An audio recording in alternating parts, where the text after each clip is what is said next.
5년 가까이 서울 광화문 광장 한켠을 지켜온 세월호 천막이 내일이면 사라집니다. 철거를 하루 앞둔 오늘 희생자 304명의 영정이 먼저 옮겨졌습니다. 희생자 한 명 한 명의 이름이 불리자 가족들은 참았던 눈물을 터뜨렸습니다. 청와대 고위 관계자가 북미 양측 모두 외교와 협상을 지속하겠다는 의사는 분명히 했다고 밝혔습니다. 또 한미 간 한반도 비핵화라는 최종 목표 등에 대해 의견 차이는 없었다면서도 한 번에 완전한 비핵화를 달성하고자 하는 전략에 대해선 다시 생각할 필요가 있다고 강조했습니다. 클럽 버닝썬과 관련해 처음으로 현직 경찰관이 피의자로 입건됐습니다. 버닝썬에서 미성년자가 술을 마신 사건을 증거가 부족하다며 수사를 끝낸 경찰관인데 경찰은 이 수사 과정에 문제가 있다고 판단했습니다. 다만 이 경찰관이 클럽 측으로부터 돈을 받은 사실은 확인되지 않아 직무유기 혐의만 적용됐습니다. 요즘 대학교 개강 시즌인데요. 강의 교재로 쓰이는 책 원본 대신에 이렇게 복사본을 쓰는 경우가 많습니다. 또 최근에는 핸드폰에 전자 파일을 넣어서 보기도 하는데 모두 저작권 위반 소지가 있습니다. 밀착 카메라에서 전해드리겠습니다. JTBC 뉴스룸 지금 시작합니다.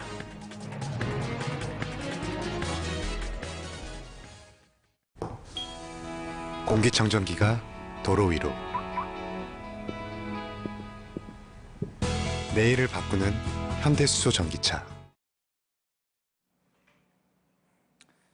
304명의 희생자를 낸 세월호 참사. 석 달 뒤인 그해 7월 14일 서울 광화문 광장에 세워진 분향소에는 참 많은 일이 있었습니다. 특별법 제정을 위한 유족들의 단식과 삭발, 많은 시민들이 그 자리에 함께했고 또 교황과 각계 인사들이 찾아와 위로를 건네기도 했습니다. 그 후 4년 8개월이 지난 오늘 이들의 영정을 옮기는 이안식이 열렸습니다. 희생자 한 명 한 명의 이름이 불리자 가족들은 참았던 눈물을 터뜨렸습니다.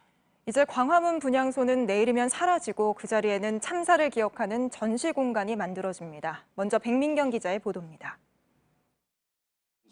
돌아오지 못한 304명의 이름이 다시 광화문 광장을 채웁니다.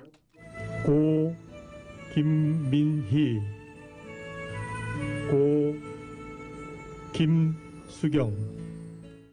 떼어내 차곡차곡 포갠 영정은 광장을 한 바퀴 돌아봅니다. 안장될 곳을 찾기 전까진 서울시청 신청사 지하서고에 보관됩니다.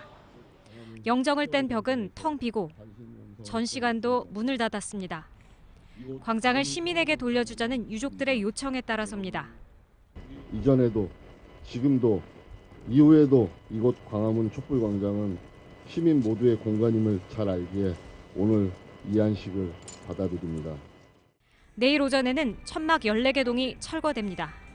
그 자리엔 참사를 기억하고 안전의 중요성을 알리는 전시 공간이 세워집니다. 우리의 가슴에 새긴 그날의 참상과 어미의 울부짖음 잊지 않고 끊임없이 되살리는 일은 고통이지만 해야만 하는 일이자 역사를 사는 일이 되었기 때문입니다. 상처는 아물지 않았지만 다시는 이 같은 사고가 일어나선 안 된다는 약속 때문입니다. JTBC 백민경입니다. 지난 4년 8개월 동안 분향소를 지켜온 유가족들은 만감이 교차하는 듯했습니다. 진상규명을 위해 절박했던 순간, 시민들과 마음을 함께 모았던 시간도 있었는데 또 반대 단체들 때문에 마음 졸이며 고단한 싸움을 이어오기도 했습니다. 이어서 최재원 기자입니다. 하나씩 떼어지는 영정들. 애써 참았던 눈물을 흘립니다. 가족들은 영정들이 다 나올 때까지 자리를 지켰습니다. 세월호 천막은 모두 14개 동, 4년 8개월 동안 이곳 광화문 광장에 있었습니다. 내일 철거를 앞두고 희생자 304명의 영정이 있던 분향소는 이렇게 빈자리가 됐습니다. 위로는 아직 돌아오지 못한 미수습자들을 기다린다는 문구가 보이고요. 이쪽에 때가 잔뜩 묻은 노란 리본이 그 기다림의 시간을 보여주고 있습니다. 2014년 7월 세계동으로 시작한 세월호 천막. 희생자들을 기억하려는 시민들의 발길이 이어지며 상징적 장소가 됐고 세월호 특별법을 위한 유족들의 단식, 삭발이 이어졌습니다. 프란치스코 교황이 직접 찾아 위로하기도 했습니다. 진실규명 끝까지 포기하지 않겠다. 광화문 광장에는 유가족들의 오랜 싸움의 흔적들이 고스란히 남아 있습니다. 유가족들은 불법 시설이라는 꼬리표 속에 반대 단체들로부터 욕설과 비난을 듣기도 하고 단식 투쟁 때는 치킨과 피자를 먹으며 조롱하는 모습도 견디며 싸워야 했습니다. 이곳에서 밥을 굶고 머리를 자르고 눈물과 절규로 하루하루를 보낸 우리 엄마 아빠들 지켜보느라 고생 많았다. 집에 가서 예쁘게 단장하고 다시 오자. 이제 고단했던 천막 생활을 마무리합니다. 노란 리본 조형물은 안산으로 옮겨집니다. JTBC 최재원입니다. 예, 다음 소식입니다. 2차 북미 정상회담 이후 북미 간의 신경전이 이어지고 있습니다. 지금 북미 상황을 어떻게 보고 있는지 오늘 청와대가 설명을 내놨습니다. 청와대 취재기자 연결해서 좀 더 자세한 이야기 들어보겠습니다. 자, 정재윤 기자, 청와대 외교안보 고위 관계자가 직접 백브리핑을 한 거죠. 어떤 내용이었습니까? 네, 청와대 고위 관계자는 오늘 기자들과 만나 이 북미 모두 2017년 이전의 갈등 상태로 되돌아가는 것은 전혀 원하지 않는다면서 북미 양측 모두 외교와 협상을 지속하겠다는 의지를 밝히고 있다고 설명했습니다. 그 근거로 이 최선희 북한 외무성 부상이 최근 브리핑에서 협상 재개 여부에 대한 입장은 전혀 언급하지 않았다는 점, 그리고 트럼프 대통령 등이 협상 재개 필요성을 여러 차례 강조했다는 점, 그리고 비건 특별대표가 외교는 살아있다 이런 표현까지 사용한 점 등을 근거로 들었습니다. 예. 자, 그래도 이제 북미 간의 비핵화 방식에 대해서 어떤 생각 차이가 있다는 거, 이 부분은 이번 하노이 정상회담에서 일부 확인이 됐습니다. 이 부분에 대한 청와대의 입장은 어떻습니까? 네, 청와대 고위 관계자는 완전한 비핵화를 일시에 달성하는 것은 현실적으로 어렵다 이런 설명을 내놨습니다. 그러면서 all or nothing 전략, 그러니까 한 번에 모든 걸 이루거나 아니면 아예 아무것도 하지 않거나 이런 전략에 대해서는 재고할 필요가 있다고 강조한 겁니다. 예, 재고할 필요가 있다. 자, 미국은 알려진 대로 이제 생화학 무기 등까지 이제 소위 빅딜이 이루어져야 한다 그런 입장을 보이지 않았습니까? 어떻습니까? 그렇다면 우리 정부 입장은 조금 다르다 이렇게 볼 수가 있는 걸까요? 일단 청와대 관계자는 비핵화의 이 최종 단계까지 이루는 달성하기 위한 로드맵에는 한미 간의 이견 차이가 없다고 말했습니다. 다만 이른바 스몰 딜, 굿 이너프 딜, 그러니까 충분히 괜찮은 딜로 만들어내기 위한 노력은 필요하다고 강조를 한 건데요. 한두 번의 연속적인 딜을 통해서 성과를 내고 그 이후에 구축된 신뢰를 통해서 이 최종 목표에 달성한다는 그런 점을 강조한 겁니다. 그리고 이 관계자는 이른바 살라미 방식의 분절된 이 단계적 협상 방식은 경계해야 한다 이렇게도 강조를 했는데, 그러니까 한 번에 모든 걸 해결하는 것도 아닌, 그렇다고 여러 차례 쪼개서 하는 그런 방식도 아닌 또 다른 방식을 모색할 걸로 보입니다. 그렇군요. 예, 이제 북미 간의 대화 다시 이제 재개시키기 위해서는 우리 정부 역할이 필요하다 이런 이야기가 안팎으로 계속 나오고 있는데, 우리 정부가 지금 구상하고 있는 다음 단계는 뭡니까? 네, 일단 남북 대화가 우선 필요하다는 게 청와대 설명입니다. 관계자는 이번에는 남북 간의 대화를 할 차례라는 점을 강조를 했는데요. 다만 대북 특사 관련해서는 아직까지 구체적인 계획은 가지고 있지 않다고 밝혔습니다. 또 북한이 궤도를 벗어나는 것을 막기 위해서 이 남북 간에 이미 합의가 된 비무장지대 평화 체제와 같은 군사적 긴장 완화 조치 등은 계획대로 이행해 나간다는 점도 분명히 했습니다. 예, 청와대에서 정재윤 기자였습니다. 6.25 전사자 유해를 발굴하는 작업이 내일부터 시작됩니다. 국방부는 유해 400여 구 발굴을 목표로 전국 55개 격전지에서 오는 11월까지 진행할 예정이라고 밝혔습니다. 한편 남북이 다음 달부터 시작하기로 했던 비무장지대 공동 유해 발굴 작업의 경우 현재 북한 측의 답변을 기다리고 있습니다. 클럽 버닝썬과 경찰 유착 의혹과 관련해 현직 경찰 간부가 피의자로 입건됐습니다. 클럽에서 미성년자에게 술을 팔았다는 신고가 들어왔는데도 제대로 수사를 하지 않았다는 혐의입니다. 경찰은 이 과정에서 금품이 오갔는지도 확인하고 있습니다. 최승기 기자입니다. 입건된 경찰관은 서울 강남경찰서 소속 A경입니다. 버닝썬 의혹과 관련해 피의자로 입건된 첫 현직 경찰관입니다. 혐의는 직무유기입니다. A경위는 지난해 7월 버닝썬 미성년자 출입 신고 사건을 맡았습니다. 미성년자에게 고가의 술을 팔았다며 가족이 112에 신고한 사건입니다. A 경위는 당시 증거가 부족하다며 불기소 의견으로 사건을 검찰로 보냈습니다. 그리고 일주일 만에 불기소로 종결됐습니다. 경찰은 A 경위의 사건 처리에 문제가 있는 것으로 보고 있습니다. 그 과정에서 전직 경찰관 강모 씨가 개입한 것으로 보고 있습니다. 강 씨는 앞서 버닝썬 대표 이모 씨에게 2천만 원을 받은 혐의로 구속됐습니다. 경찰은 이번 주 A 경위를 불러 조사할 방침입니다. 누군가의 부탁을 받고 사건을 부실하게 처리한 건 아닌지, 또 금품이 오갔는지 등을 확인할 계획입니다. JTBC 최승기입니다. 불법 촬영물을 유포한 혐의 등으로 어제 경찰에 소환된 그룹 FT 아일랜드 출신의 최종훈 씨가 21시간에 걸친 조사를 받고 오늘 집으로 돌아갔습니다. 최 씨는 음주운전 사건을 무마하기 위해 청탁한 의혹도 받고 있죠. 일단 모든 혐의를 부인했습니다. 이어서 김필준 기자입니다. 휴일 아침 최종훈 씨가 다시 취재진 앞에 섰습니다. 21시간에 걸친 경찰 조사를 받고 나섭니다. 상실 일수가 잘 알았습니다. 최 씨는 불법 촬영 동영상을 승리, 정준영 씨 등과 함께 있는 대화방에서 공유한 혐의를 받고 있습니다. 사건 무마를 위한 청탁 의혹도 제기돼 있습니다. 2016년 음주운전 적발 사건이 보도되지 않도록 경찰에 청탁했다는 의혹입니다. 당시 사건은 보도되지 않고 이후 최 씨는 해당 경찰서 팀장에게서 생일 축하한다는 문자를 받았다는 겁니다. 최 씨는 이를 모두 부인했습니다. 불법 촬영 혐의에 대해서 인정하셨나요? 아니요, 죄송합니다. 경찰 청탁 의혹에 대해서는 여전히 입장 변화가 없으세요? 다 경찰서에 진술했습니다. 경찰총장이라고 불린 윤 총장님하고는 어떤 사이세요? 저랑 관계없습니다. 경찰은 그동안 확보한 휴대전화 등의 증거물들과 최 씨의 진술을 비교 분석하고 있습니다. JTBC 김필주입니다. 이번 사건에서도 드러났듯이 불법 촬영 영상은 너무 쉽게 유포되는 데 비해 피해자들의 고통은 매우 심각합니다. 온라인상에서 이런 영상 게시물을 지워주는 업체를 디지털 장의사라고 하죠. 최근에는 24시간이 모자랄 정도로 이들의 업무가 바빠졌다고 하는데 문제는 메신저나 소셜미디어를 통해 다시 유포되는 것까지는 막기가 어렵다는 점입니다. 김태형 기자입니다. 소위 몰카라 불리는 불법 촬영 영상을 지워준다는 한 디지털 장의사 업체를 가봤습니다.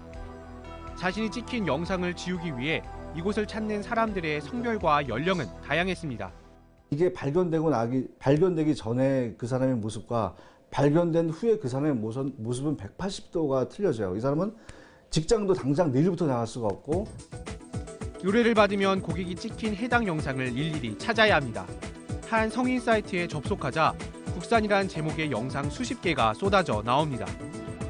영상을 찾으면 해당 사이트에 삭제 요청을 하거나 방송통신위원회에 아예 사이트 차단 요청을 합니다. 시간과 노력이 좀 많이 필요한 작업이거든요. 보통 최소한 3개월 이상은 하셔야죠. 이에 대한 비용은 업체마다 다르지만 월 평균 200만 원 내외.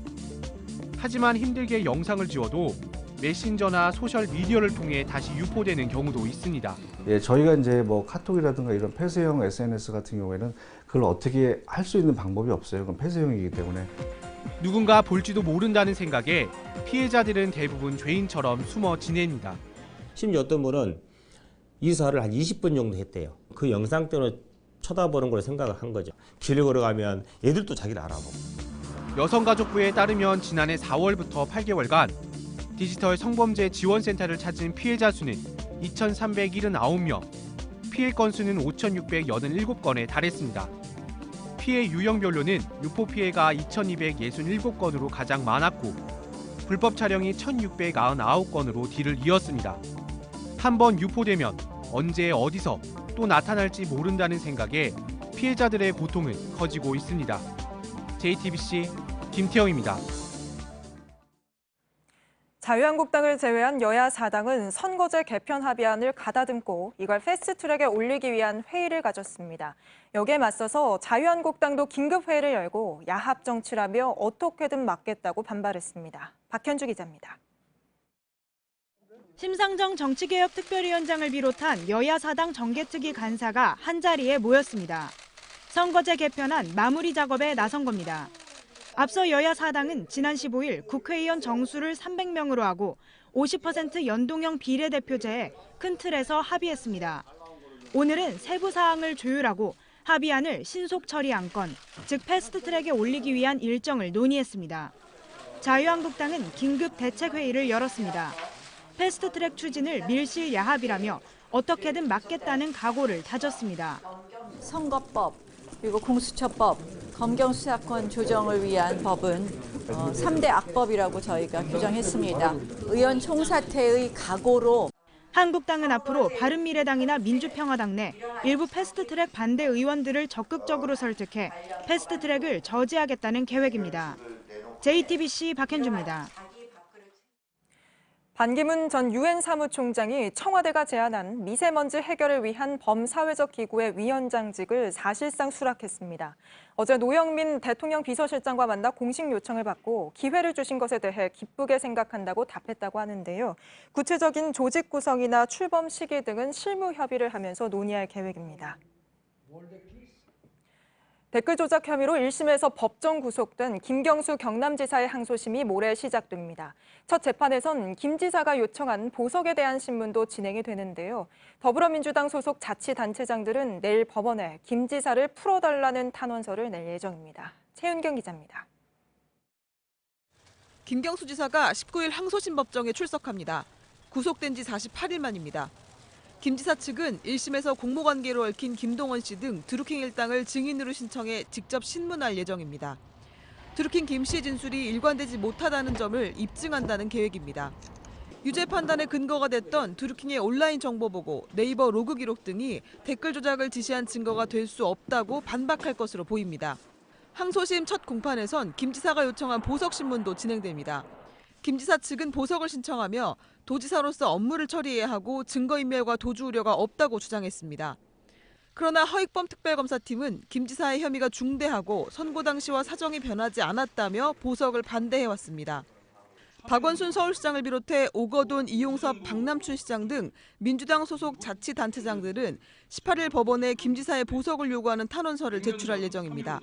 탄원서에는 현직 도지사의 법정 구속은 매우 이례적이라며 도지사의 부재로 인한 도민 피해를 헤아려달라고 쓰였습니다. JTBC 최윤경입니다. 건조한 날씨 탓인지 전국 곳곳이 산불에 화재로 비상이었습니다. 안전사고도 잇따랐는데요. 전남에선 그물 작업을 하던 70대가 바다에 빠져 숨졌고 부산에선 기계식 주차장에 있던 30대 작업자가 또 떨어져 숨졌습니다. 구석찬 기자입니다. 희뿌연 연기가 하늘로 치솟습니다. 오늘 낮 12시 40분쯤 강원 속초시 도문동 옹기마을 야산에서 불이 나 소방 헬기 넉 대와 인력 430명이 투입됐습니다. 불은 임야 0.2헥타르를 태우고 1시간 반 만에 꺼졌습니다. 경찰은 한 주민이 예초기에 휘발유를 넣는 과정에서 불을 낸 것으로 보고 있습니다. 오늘 새벽 2시 50분쯤 전남 강진군 성전면 생활폐기물 처리 공장에서는 원인을 알 수 없는 불이 나 2억 원의 재산 피해가 발생했습니다. 공장이 가동되지 않은 시간이어서 별다른 인명피해는 없었지만 진화까지 5시간 넘게 걸렸습니다. 갯바위에 고립된 48살 A씨가 해경 헬기로 구조됩니다. 사고가 난 건 오늘 오전 7시 40분쯤입니다. 전남 신안군 하의면에서 일가족이 그물 작업을 하던 중 바다에 빠진 겁니다. A씨와 어머니는 가까스로 구조됐지만 실종됐던 70살 아버지는 결국 숨진 채 발견됐습니다. 부산의 기계식 주차장에서 작업자가 추락해 숨지는 사고가 엿새 만에 또 발생했습니다. 어제 오전 11시 10분쯤 부산 안락동 한 병원 기계식 주차장 1층에서 33살 B씨가 13m 아래로 떨어졌습니다. 경찰은 B씨가 운전자 안전 지지판을 설치하는 도중 지지판이 뒤로 밀리면서 중심을 잃은 것으로 보고 있습니다. JTBC 구석찬입니다. 연세대 수시 모집에서 아이스하키 특기생 합격자가 미리 결정돼 있었다는 폭로 등 연대 입시 비리 의혹을 저희가 꾸준히 보도해드리고 있는데요. 연대는 그동안 아무런 문제가 없다고 했지만 특별감사를 벌인 교육부는 검찰에 정식으로 수사 의뢰를 결정했습니다. 입학을 대가로 돈을 받은 정황이 포착된 건데 저희 취재 결과 전현직 운동부 감독의 현직 교수 4명까지 검찰의 수사 대상이 될 전망인 걸로 파악됐습니다. 정혜성 기자가 취재했습니다. JTBC가 연세대 체육특기자 전형 입시 비리 의혹을 보도한 다음 날 교육부는 특별기구를 꾸려 조사에 나섰습니다. 공정해야 할 대학 입시 과정에서 금품이 오고 갔다는 의혹은 반드시 명명백백하게 진상을 조사해서 교육부는 특별감사에서 연세대 관계자들이 입학을 대가로 금품을 받은 정황을 포착했습니다. 교육부 핵심 관계자는 취재진에게 연세대 교수 4명과 함께 윤모 아이스하키부 감독, 이모 전 체대 총감독을 검찰에 수사 의뢰할 것이라고 설명했습니다. 앞서 연세대는 자체 진상조사 결과 아무런 문제가 없다고 밝힌 바 있습니다. 특히 연세대는 체대 입시 비리를 근절하겠다며 지난 2017년부터 입학사정관제를 도입했습니다. 하지만 학생을 뽑을 권한이 없는 운동부 감독까지 입학 과정에 개입한 정황이 교육부에 포착된 겁니다. 교육부는 곧 조사 결과를 검찰에 넘기는 한편 다른 대학교 체육특기자 입시까지 조사를 확대하는 방안을 검토하고 있습니다. JTBC 정혜성입니다.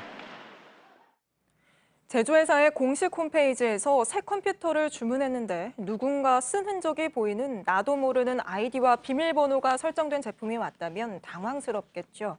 세계적인 회사 애플에서 있었던 일인데요. 비밀번호를 모르니까 사놓고도 컴퓨터를 쓸 수도 없었는데 애플의 대응은 황당했다고 합니다. 이세누리 기자가 취재했습니다. 디자인 스튜디오를 운영하는 김 씨 부부는 지난달 애플 공식 홈페이지에서 200만 원이 넘는 컴퓨터를 샀습니다. 직원을 새로 뽑으면서입니다. 과거에도 같은 컴퓨터를 여러 번 샀지만 이번엔 좀 달랐다고 합니다. 세팅을 하는데 그냥 빨리 해도 10분 이상은 걸렸던 기억이 나거든요. 바로 그냥 패스워드 칠하는 화면이 나오니까 너무 당황스러워요. 컴퓨터를 처음 켰을 때 이미 초기 설정이 끝나 있었다는 겁니다. 더욱 황당한 건 애플 코리아 측 대응이었습니다. 중고품인 것 같다는 생각이 들었고 바로 이제 애플 고객센터에 문의를 했더니 처음 받으신 분은 전혀 이렇게 조치를 어떻게 할 수가 없다고 하셨어요. 다른 직원은 재활용 제품, 즉 리퍼비시 제품이라고 했다가 말을 바꾸기도 합니다. 리퍼비시 제품이에요. 네? 제가 먼저 확인해볼게요. 잠시만 기다려주세요. 성명을 좀 잘못 썼어요. 원래 휴대폰이거든요. 애플 코리아는 결국 검수 과정에서 미처 초기화하지 못해 생긴 일이라고 설명했지만 거듭된 말 바꾸기에 불씨는 더욱 커졌습니다. 취재진은 애플 코리아의 공식 입장을 물었지만 답변을 듣지 못했습니다. 애플 등 글로벌 기업의 제품 하자나 수리와 관련한 문제는 여러 차례 제기됐지만 마땅한 구제책은 없는 실정입니다. JTBC 이세누리입니다.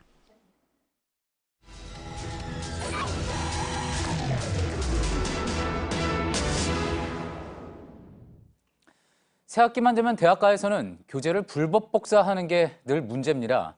그런데 최근에는 한술 더 떠서 교재를 통째로 스캔한 뒤에 디지털 파일로 공유하는 사례도 늘고 있다고 합니다. 엄연히 저작권 위반이라 정부까지 단속에 나섰는데 몇십만 원 책값이 부담인 학생들에게는 여전히 불법 복사의 유혹이 큽니다. 밀착 카메라 정원석 기자입니다. 지금 같은 대학교 개강 시즌에는 이렇게 교내 복사실에 학생들이 몰리는데요.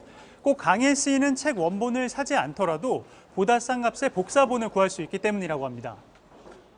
책이 비싸서 부담도 되고 책을 다 보는 것도 아니고 필요한 부분만 이렇게 해서 볼 수도 있고 그래서 대학교 교재는 2만 원에서 비싼 책은 10만 원이 넘습니다.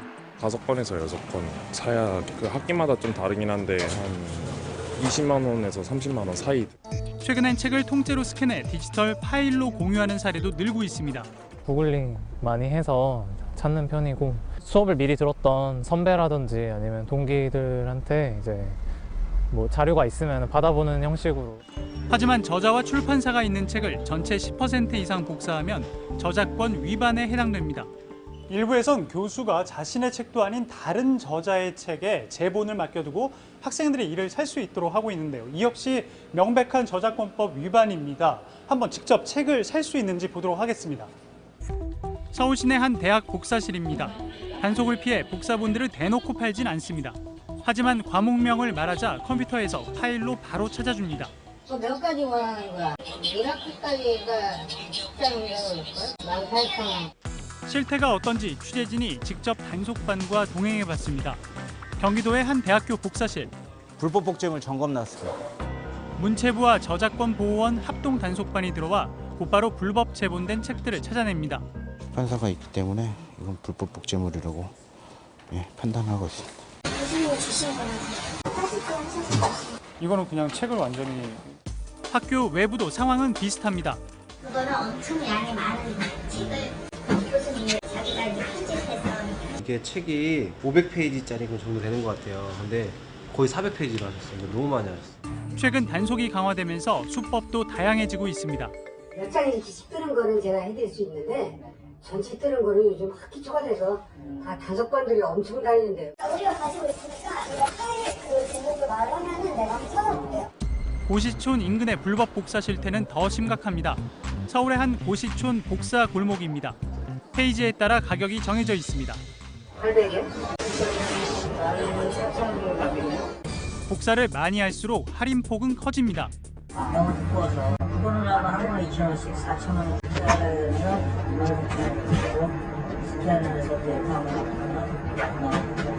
미국의 경우 아마존과 같은 대형 온라인 쇼핑몰에선 학생 전용 대여 사이트를 운영하고 있습니다. 이곳에서 교재를 종이책이나 전자책으로 저렴하게 빌릴 수 있습니다. 교재를 전용으로 펴내는 대형 출판사들도 자체적인 대여 서비스를 제공하는 상황. 하지만 국내의 경우 대학 교재들의 대여 서비스를 찾기 쉽지 않습니다. 도서관 홈페이지에 가면 뭐 논문 같은 경우에는 사실 볼 수 있긴 한데 책 같은 경우에는 인터넷으로 얼마나 액세스할 수 있는지는 잘 모르겠고. 출판물의 무단 복사를 단속하는 게 능사는 아닐 겁니다. 꼭 학생들이 책을 사야만 하는 것인지 보다 합리적인 가격에 저작권을 보호할 수 있는 다른 방안은 없을지 모색해봐야겠습니다. 밀착 카메라 정원석입니다. 프랑스에서 5달째 토요일마다 이어지고 있는 노란조끼 집회가 또다시 폭력 사태로 번졌습니다. 고급 식당과 패션 매장이 약탈당하고 또 불에 탔습니다. 마크롱 대통령은 물러나라는 구호도 다시 등장했습니다. 이주찬 기자입니다. 파리 샹젤리제 거리의 고급 음식점과 패션 매장 등에서 시뻘건 화염이 치솟습니다. 현지 언론은 한 세기 동안 부자와 명사들의 단골 식당이었던 르푸케가 불길에 휩싸였다고 보도했습니다.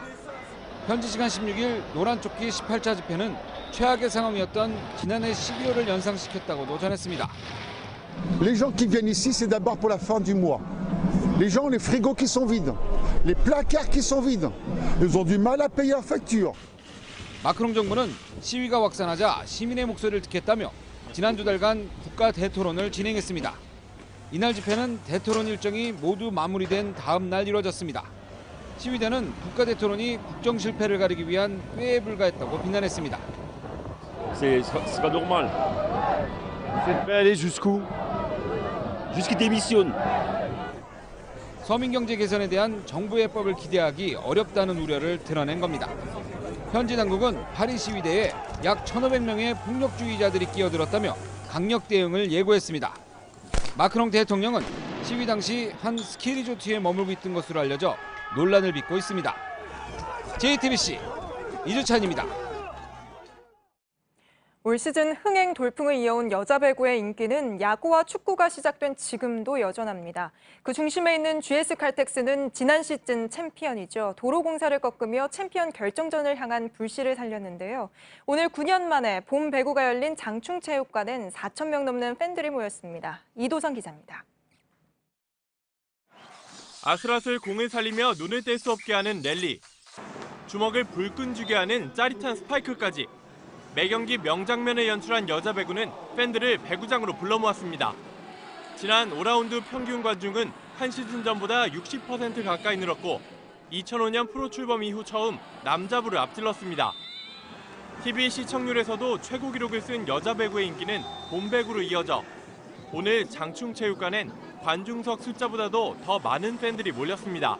제 아들이 여자 프로 배구만 나오면 TV에서 굉장히 열심히 봤거든요. 그래서 오늘 이렇게 기회가 생겨서. 중마고 감독들의 지략 대결. 이번에도 승부는 5세트로 이어졌습니다.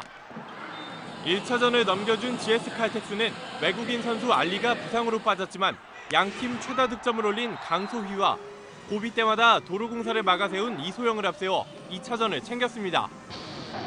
지난 14년 동안 플레이오프 1차전 승자는 어김없이 챔프전에 올랐습니다. 0%에 도전하는 GS 칼텍스와 지난 시즌 통합 우승팀 도로공사의 마지막 승부는 이틀 뒤 김천에서 이어집니다. JTBC 이도성입니다. 체조 양학선이 오늘 국제체조연맹 종목별 월드컵 대회 남자 도마 결선에서 1, 2차 시기 평균 14.970점으로 우승했습니다. 오랜 기간 부상에 시달렸던 양학선이 국제대회에서 금메달을 딴 건 2013년 세계선수권 대회 이후 6년 만입니다. 런던 올림픽에서 한국 체조 사상 첫 금메달을 따냈던 양학선은 내년 도쿄올림픽에서 8년 만에 정상 탈환을 노립니다. 도로 위를 내달리는 사이클 대회에선 예상하지 못한 돌발 장면이 속출하죠. 가슴을 쓸어내릴 법한 위험한 상황이 벌어지기도 하는데요. 이번엔 사이클리스트가 길을 건너던 사람과 부딪히는 사고가 일어났습니다. 강나현 기자입니다. 줄지어 달리던 자전거 무리가 순식간에 흐트러집니다. 길을 건너던 사람과 충돌한 겁니다. 보행자는 넘어졌고 빗속에서 속도를 뽐내던 선수 2명이 고꾸라졌습니다. 다행히 큰 부상은 없었습니다. 부딪힌 선수들은 피가 흘렀지만 다시 자전거에 올라타 레이스를 이어갔습니다. 두 바퀴의 자전거를 타고 아름다운 산과들을 가로지르고 번잡한 도시를 누비는 도로 사이클. 대회 기간 수백 킬로미터를 달리다 보면 숱한 사고와 마주합니다. 서로 앞서거니 뒤서거니 하다 자전거가 엉키면서 넘어지는 경우가 잦아 경쟁 속에서 사고를 피하는 것도 중요합니다. 생각지 못한 장면에서 자전거가 멈춰서고 또 부딪히기도 합니다. 레이스를 응원하던 사람들이 사이클리스트를 붙잡기도 하고 멋진 질주를 찍어주려던 사진사가 애꿎은 회방꾼으로 변할 때도 있습니다. 자전거가 오거나 말거나 강아지나 소떼는 무심히 길을 가로지릅니다. 도로 곳곳에 안전요원이 배치되지만 속출하는 돌발 장면은 통제하기 어렵습니다. 이번 대회 우승자는 고통스러운 레이스를 완주한 기쁨 대신 속도를 뽐내다 마주한 강아지가 가장 무서웠다고 털어놨습니다. JTBC 강나현입니다. 인도네시아 파푸아주에서 며칠째 이어진 폭우로 적어도 63명이 숨진 걸로 파악됐습니다. 홍수와 산사태가 이어진 9개 마을이 특히 큰 피해를 입었습니다.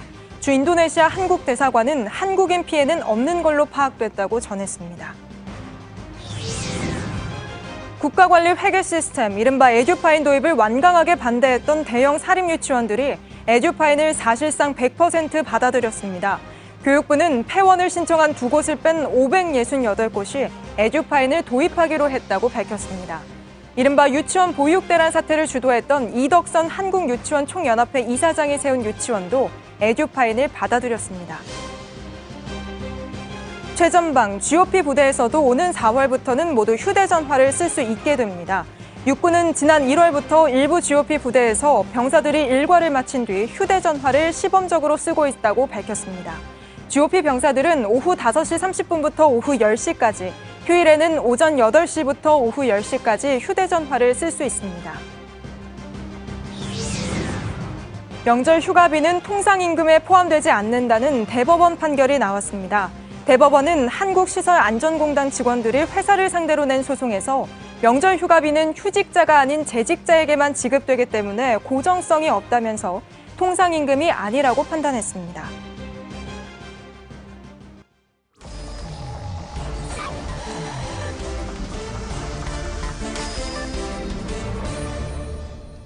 예, 비하인드 뉴스 시간입니다. 이성대 기자가 나와 있습니다. 첫 번째 키워드 볼까요? 네, 첫 번째 키워드 보겠습니다. 자, 매국에 가깝다. 예, 굉장히 날카로운 비판인데 누구를 이야기하는 겁니까? 네, 지난주 정치권에서 가장 화제가 됐던 사람 바로 나경원 원내대표인데, 자, 나경원 원내대표의 발언 먼저 다시 한번 들어보겠습니다. 예. 더 이상 대한민국 대통령이 김정은 수석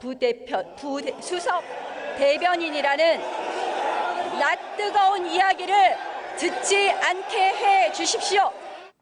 예, 지금 국회에서 웅성거리는 소리가 들리기도 했지만 외신 기사를 인용했다고는 했습니다. 그럼에도 불구하고 정치권에서 상당한 논란을 일으켰는데 그렇다면은 앞서 키워드가 매국에 가깝다였습니다. 나경원 원내대표를 향한 비판이었던 겁니까? 그러니까 정확히 얘기하면 나경원 원내대표가 인용했던 외신 기사를 썼던 그 외신 기자에 대해서 민주당이 비판을 했는데 그 비판이 좀 뒤늦게 화제 논란이 되고 있는 겁니다. 예. 당시의 논평을 좀 한번 살펴보시면 이런 내용이 있었습니다. 민주당에서는 그 기자에 대해서 지난해 9월 이런 기사를 썼는데 블룸버그 통신의 이유경 기자가 쓴 바로 그 안명 높은 기자다라고 얘기를 하면서 이 기자의 경우에는 국내 언론에 있다가 최근에 블룸버그에 입사를 했고 기사를 쓴 지 얼마 안 됐지만 미국 국적 통신사의 외피를 쓰고 국가 원수를 모욕한 매국에 가깝다. 자, 모욕한 매국에 가깝다 이렇게 비판을 한 겁니다. 예, 국가 원수를 모욕한 매국에 가깝다라고 해가지고 해당 기자를 직접 비판을 한 거였군요. 이제 보통 우리 정치권에서는 보통 이제 논란이 되는 어떤 기사가 나왔을 때 그 매체를 직접 비판을 하기는 하는데 기자를 직접 찍어서 비판한 것은 좀 이례적이긴 하군요. 네, 그러자 외신 기자, 블룸버그가 속한 서울 외신 기자 클럽에서 오늘 성명서를 하나 발표했습니다. 그 예. 성명서 잠깐 보시면 예. 자, 이렇게 얘기를 했습니다. 기자 개인의 신변 안전에 큰 위협이 가해진 것에 우려를 표명한다. 또 기자 개인에 대해서 국가 원수를 모욕한 매국이라고 몰아가는 것 매우 유감스럽다라고 그 반박하는 강한 유감의 성명을 냈는데 예. 자, 일단 언론 역시 비판의 대상이고 독자나 시청자는 물론 정치인들도 언론 보도를 비판할 수 있습니다. 뭐 기자 개인에 대해서도 비판할 수 있습니다. 자, 다만 어디까지나 사실관계나 기사의 내용에 관련된 부분에 대한 비판이 되어야지. 예. 자, 이런 식으로 국가 원수를 모독했다거나 뭐 매국에 가깝다라고 정치 공세성으로 비판하는 건 좀 적절치 않다라는 게 지금 야당들의 비판인 겁니다. 예. 자, 물론 이 블룸버그 논란이 됐던 그 블룸버그의 기사는 어떤 전문가나 당국자의 코멘트를 인용을 한 게 아니라 기자 개인의 생각을 이야기한 거라 좀 문제가 더 됐던 거 아니었습니까? 자, 그렇다면은 그런 매체를 비판하는 게 사실은 또 적당한 일이었을 텐데 그거를 이제 기자 개인을 비판을 하다 보니까 언론 자유를 침해할 수 있다, 역행할 수 있다 그런 지적이 나왔던 거군요. 그게 이제 야당이나 외신 기자 클럽의 비판인데 자, 말이 나온 김에 블룸버그 통신의 기사, 최근 기사 하나 다시 좀 가져왔습니다. 자, 제목을 보시면 성스캔들이 지금 한국의 K-팝을 휘감고 있다. 예. 상당히 휘몰아치고 있다. 이런 식의 최근 사태에 대한 비판 기사입니다. 자, 이 내용을 조금 이렇게 읽어다 보시면 본문 중에 이런 내용이 나옵니다. 자, 문재인 대통령 지난해 방탄소년단이 빌보드 200 차트에서 1위를 차지한 뒤에 K-팝을 극찬했었는데 이런 문재인 대통령 이번에는 아무런 언급을 하지 않고 있다라는 본문이 나옵니다. 예. 자, 북미 정상회담이 결렬된 것도 아니고 예. K-팝 사태에 대해서 문재인 대통령이 아무런 언급을 하지 않았다고 비판하는 건 좀 전혀 이 기사의 맥락과 맞지 않다는 지적들이 나오고 있는데 자, 이런 좀 얘기가 안 된다 이렇게 기사를 비판할 수는 있지만 예. 그렇다고 해서 이 기사를 쓴 사람이 매국이다, 국가 원수를 모독했다 이렇게 비판하는 건 좀 맥락이 안 맞지 않느냐 이런 얘기인 겁니다. 아, 이것도 블룸버그에서 나왔던 기사인 겁니까? 같은 블룸버그 통신의 최근 기사입니다. 그렇군요. 자, 그렇다면 어쨌든 외신 기자 성명서가 이렇게 나왔습니다. 이에 대해서 민주당 쪽에 어떤 해명 또 있었습니까? 그래서 그 당시 논평을 냈던 이해식 대변인과 통화를 좀 해봤더니 이렇게 얘기를 합니다. 자, 이 논평의 포인트는 기자 자체를 문제 삼는 건 아니었다 이렇게 해명을 했는데 다만 그럼에도 불구하고 외신 클럽이 좀 과민 반응을 보이는 것 같다라고 하면서 당 차원의 입장을 정리하겠다고 밝혔습니다. 예. 이에 따라서 아마 내일 아침 회의에서 관련된 언급이 나올 가능성도 있습니다. 알겠습니다. 두 번째 키워드 가볼까요? 자, 두 번째 키워드 보겠습니다. 자, 파국 맞은 단톡방이라고 예. 잡아봤는데 지금 그 가수 정준영 핸드폰에 대해서 경찰이 수사 중인데 이번에는 어제였죠. 탤런트 차태현 씨가 내기 골프에 연루됐다라는 논란도 나왔는데 한마디로 지금 단톡방이 화약고가 되고 있다라는 분석들이 나오고 있습니다. 예. 자, 실제로 지금까지 이 단톡방과 관련된 사안들 보시면 지금 승리, 성매매 알선 혐의가 드러났고 이 정준영의 동영상 불법 촬영이 나왔고요. 또 음주운전 논란도 나왔고 또 이 뒤를 봐준 경찰 총경, 유착 의혹까지 지금 나오고 있는 상황입니다. 예. 또 앞서 보도된 바에 따르면은 뭐 승리와 또 정준영 씨뿐만이 아니라 유리홀딩스의 유모 대표까지도 이제 휴대전화 6대를 지금 압수수색해서 이제 수사에 들어갔다고 하지 않습니까? 분석 중이라고 하는데 사실상 또 여기서 나올 또 여러 가지 이야기들 사실 화약고와 같다 이렇게 볼 수가 있겠군요. 일단 자료가 워낙 많다 보니까 완전히 분석하는 데는 좀 시간이 걸린다고는 합니다. 어쨌든 간에 완전히 분석이 된다고 하면 자, 이 사람들의 추가 혐의가 나올 수도 있고 예. 또 문제는 제3의 연예인이 새로운 추가 의혹이 나올 수도 있는 가능성이 있습니다. 자, 그러다 보니까 지금 정준영 씨와 엮여있던 또는 엮인 걸로 부담이 돼서 같이 찍은 사진들을 좀 삭제한다거나 예. 또는 그 온라인상에서 친구 맺기로 했던 그 친구 관계를 끊는다거나 뭐 이런 식의 연예인들의 관계들이 지금 늘어나고도 있습니다. 예, 그렇군요. 분명히 뭐 오늘 포털 사이트에서도 이 관련된 소식 뭐 많이 화제가 됐습니다. 차태현 씨 관련해서도. 하지만 이거는 어찌 보면 분명히 보면은 이거는 별건, 이번 사건과는 별건이지 않습니까? 그렇기 때문에 지금 이번 사건에서 우리가 초점을 맞춰야지 될 부분들, 어떤 뭐 마약이나 성범죄 또 그리고 경찰과 연예인의 유착 관계 같은 것들 좀 더 그곳에 초점을 맞춰야 된다. 논점이 흐려서는 안 된다라는 지적도 분명히 있고 또 저희가 귀를 기울여야 될 것 같습니다. 내일부터 또 뉴스룸에서는 이 부분에 초점을 맞춰서 집중적으로 보도를 이어가도록 하겠습니다. 여기까지죠. 예, 비하인드 뉴스 이성대 기자였습니다. 휴일인 오늘 전국이 맑고 포근해서 나들이 하기에 좋은 날씨였습니다. 당분간 따뜻한 봄 날씨가 이어지겠지만 일교차는 클 걸로 보입니다. 김백기 기자입니다.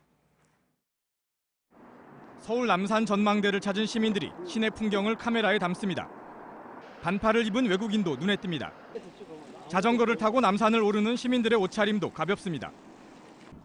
오늘 낮 최고 기온은 서울 12도, 춘천 13도, 대전 14도 등으로 전국이 영상 10도 안팎을 기록했습니다. 대기 흐름이 원활하면서 미세먼지도 보통 수준을 보였습니다. 하지만 대기가 건조해 화재 예방에 유의해야 합니다. 강원 동해안과 경상북도, 경상남도 일부 지역에는 건조주의보가 내려졌습니다. 이번 주 꽃샘 추위는 없지만 일교차는 크겠습니다. 내일 아침 최저 기온은 서울 2도, 춘천 영하 3도, 광주 2도 등으로 오늘과 비슷하겠고 낮 최고 기온은 서울과 춘천 15도, 대구 16도 등으로 일교차가 10도 이상 나는 곳이 많겠습니다. 기상청은 수요일 오후부터 목요일 오전까지 전국에 비가 내릴 것으로 내다봤습니다. JTBC 김백기입니다. 예, 저희가 준비한 소식은 여기까지입니다. 시청해주신 여러분 고맙습니다.